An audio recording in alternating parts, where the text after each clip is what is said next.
Pandemi virus corona jadi pemantik makin terkekangnya kebebasan pers di dunia. Indeks kebebasan pers yang diterbitkan kelompok advokasi hak wartawan, Reporters Without Borders, menunjukkan meningkatnya tekanan terhadap pers oleh pemerintah, terutama dalam peliputan wabah COVID-19. Misalnya di Tiongkok, Iran, dan Irak, yang menyensor liputan terkait pandemi. Atau bahkan media pemerintah di Korea Utara yang melaporkan tidak adanya kasus positif virus corona di negara tersebut. Some of the states that were already cracking down on press freedom have accelerated those crackdowns now, and others, and actually some of the same states, are targeting journalists who are trying to report the truth about what's happening in their countries and retaliating against those who do. Now we can see that actually the absence of press freedom or severe restrictions on it can have at times deadly consequences. Aktivis menilai bahkan di negara yang sistem demokrasinya sudah mapan seperti Amerika Serikat dan Inggris, sulit untuk menuntut transparansi pemerintah di masa pandemi virus corona.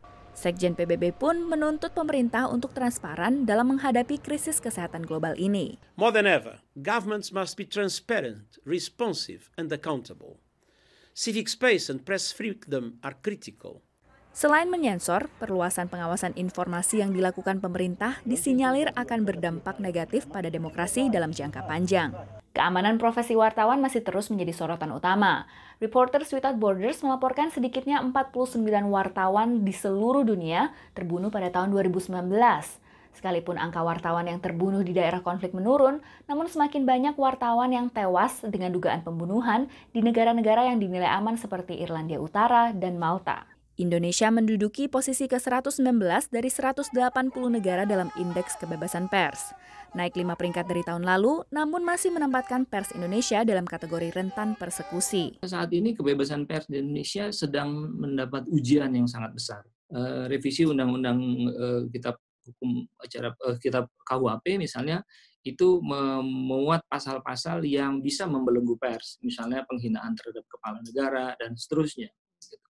Omnibus Law yang saya katakan tadi itu bisa membalik arah kebebasan pers. Perkembangan dari media sosial juga bisa membuat arah kebebasan pers itu menjadi berputar atau berbalik. Pandemi virus corona juga mengubah praktik jurnalistik di Indonesia. Tidak semua pemerintah berhasil mengkonsolidasi data-data sehingga diperoleh satu informasi yang akurat. Nah, di sini kerja wartawan menurut saya menjadi double. Dia harus bekerja untuk melakukan verifikasi atas informasi-informasi yang muncul tadi, tapi pada saat yang sama dia juga berhadapan sama problem-problem di dalam dirinya sendiri soal keamanan, soal masa depan, dan seterusnya.